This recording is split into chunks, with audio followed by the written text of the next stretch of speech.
Hello friends, welcome back to my channel Ridisha's paradise. তোমাদের স্বাগত জানাই আমার একটি নতুন ব্লগে। আজকের ডেট হলো 21 ডিসেম্বর 2024। তো কালকের মতন যা প্রমিস করেছিলাম, আমি আবার একটা ভিডিও নিয়ে চলে এসেছি। আজকের টেম্পারেচার ছিল -3, তাই জন্যই জানো তো ডাল লেক পুরো ফ্রিজ হয়ে গেছিলো। যাতে আমি এই হার্শ উইন্টারটাকে আমি সার্ভাইভ করতে পারি, তাই জন্য আমি অনেক কটা লেয়ার পরে রেডি হয়ে গেছিলাম। তোমরা জানো আমি 3টে লেয়ার পরেছিলাম, তার উপর একটা মোটা জ্যাকেট, 2টো গ্লাভস আর টুপি আর একটা মাস্ক পরেছিলাম।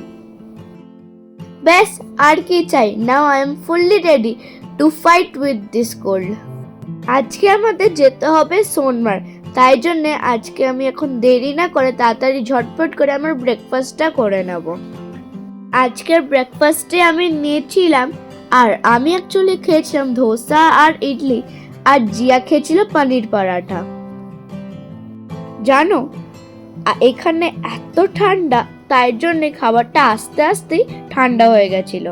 আর এই ঠান্ডা থেকে বাঁচার জন্য একটাই সলিউশন, যেটা হচ্ছে কাওয়া।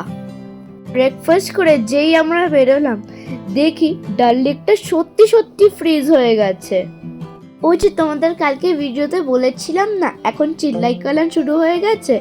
আর এটা যেহেতু হার্শ উইন্টার, তার সাথে সাথে এখানে উইন্টার সিজনটা অনেক তাড়াতাড়ি পড়ে গেছে, আর তাই জন্য ডাল লেকটার এই অবস্থা। জিয়া তো পুরো পাগল, জানো ও একটা লাঠি নিয়ে ডাল লেকের এই যে ওপরে লেটারটা ফ্রিজ হয়ে গেছিল, ওটাকে ভাঙার চেষ্টা করছিল। ব্যাস, তো এবার আমরা আমাদের ডেস্টিনেশন সোনমার্গের জন্য বেরিয়ে পড়লাম এই ডাল লেকের সাইড ধরে।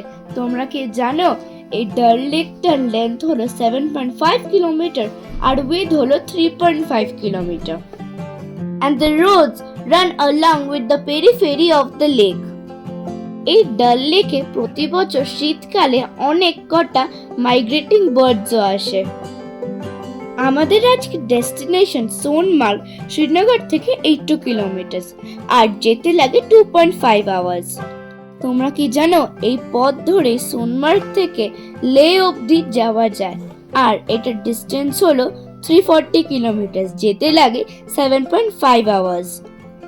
তোমাদেরকে NH1 ধরে উড়ি থেকে Baramulla to Srinagar to Sonamarg, Zojila pass, Dras, Kargil and then Leh. তোমরা জানো এখানে একটা সুখবরও আছে। শ্রীনগর থেকে লে যেতে গেলে তোমাদের আর জোজিলা পাস ধরে যেতে হবে না। কেন জানো? এখানে একটা টানেল হয়ে গেছে, যেখানে বরফ পড়লেও কিন্তু 12 মাস তোমরা এই শ্রীনগর থেকে লে যেতে পারবে।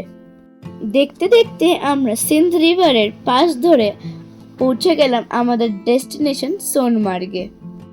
Sonamarg is also called the Meadow of Gold because the mountains around the place appear gold when the sun sets. আমরা শ্রীনগর থেকে সোনমার্গ ডে ট্রিপ করেছিলাম। তোমরা যদি চাও তোমরা এখানে 1 নাইট স্টেও করতে পারো। চলো আমি তোমাদেরকে আমার আজকে একটা রিয়েল এক্সপিরিয়েন্স শেয়ার করব। তোমাকে এখানে গাড়ি ড্রপ করবে, আর তোমরা যদি চাও তোমরা থাজিওয়াস গ্লেশিয়ার অবধি হেঁটেই যেতে পারো, কিন্তু পনি রাইডাররা তোমাদের পেছন ছাড়বে না যতক্ষণ না তুমি ওদের পনিতে বসে থাজিওয়াস গ্লেশিয়ার অবধি পৌঁছে যাবে। শুধু তাই নয়, কিন্তু এই প্রত্যেকটা পনি রাইডার তোমাদের থেকে অন্য প্রাইস কোট করবে।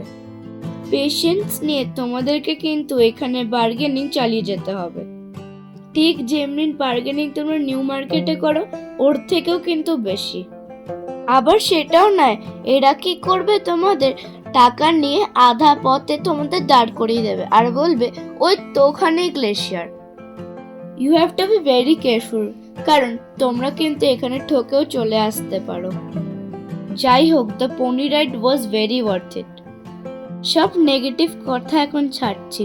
এখানের মেইন জিনিস হলো এই বিউটিটাকে এনজয় করার। তোমরা যখন এখানে যাবে, তোমরা কিন্তু তোমাদের চোখকে সত্যি বিলিভ করতে পারবে না।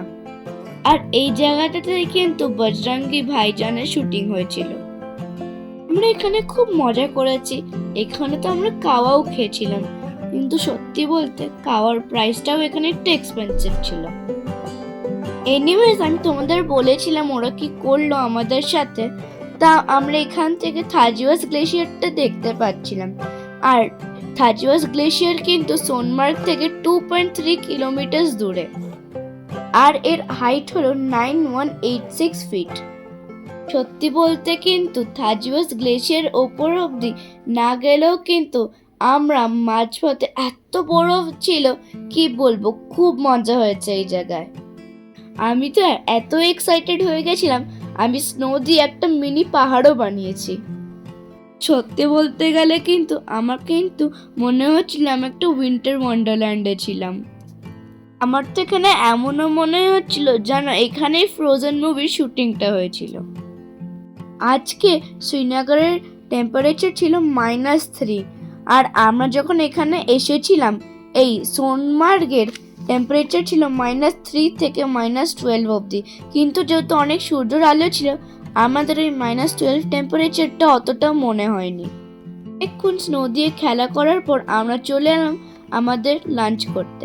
লাঞ্চে আমরা খেয়েছিলাম চিকেন বিরিয়ানি। এই বিরিয়ানিটা শুধু নামেই চিকেন বিরিয়ানি, আসলে এটা তো পুরো মাংস ভাতের মতন ছিল, আর একটু স্পাইসি ছিল, কিন্তু আমার খুব ভালো লেগেছে। এখন ঘড়িতে বাজে 3:30। এনিওয়েজ আমাদের এখন সোনমার্গকে পেছনে ছেড়ে আমরা বেরিয়ে পড়লাম শ্রীনগরের জন্য। যাওয়ার পথে আমরা ভুট্টা খেলাম, আর আবার সিন্ধ রিভারে আমরা একটু বসে ফটোও তুললাম। এইখানে সিনটা এত বিউটিফুল ছিল, তোমাদের কি বলবো, মনে হচ্ছিল ওখানে বসেই সারা দিনটা কাটিয়ে দিই। আমি রেকমেন্ড করবো যদি তোমরা ডে ট্রিপে এখানে আসো তাহলে তোমরা একটু আর্লি বেরো, যেরকম কি আমরা 8:30টায় বেরিয়েছিলাম, তাহলে তোমরা একটু ঘুরে সাইট সিইং করে তোমরা টাইমে বাড়ি আসতে পারবে। আমরা শ্রীনগরে পৌঁছে হোটেলে না গিয়ে আমরা গেছিলাম লাল চক, যেটা হচ্ছে শ্রীনগরের একটা আইকনিক প্লেস। এখানে কিন্তু শপিং করার অনেকই অপশনস আছে। অ্যাকচুয়ালি আমরা এখানে এসেছিলাম এইখানে লোকাল ফুড ট্রাই করতে, আর এইখানে আমরা খেয়েছিলাম চিকেন কাবাব। সত্যি বলতে কিন্তু খুব টেস্টি ছিল। এখানে লোকরা এত ভালো, এরা আমাদেরকে এই চিকেন কাবাবের সাথে ফ্রি বাজরা রুটি আর চাটনিও দিয়েছিল।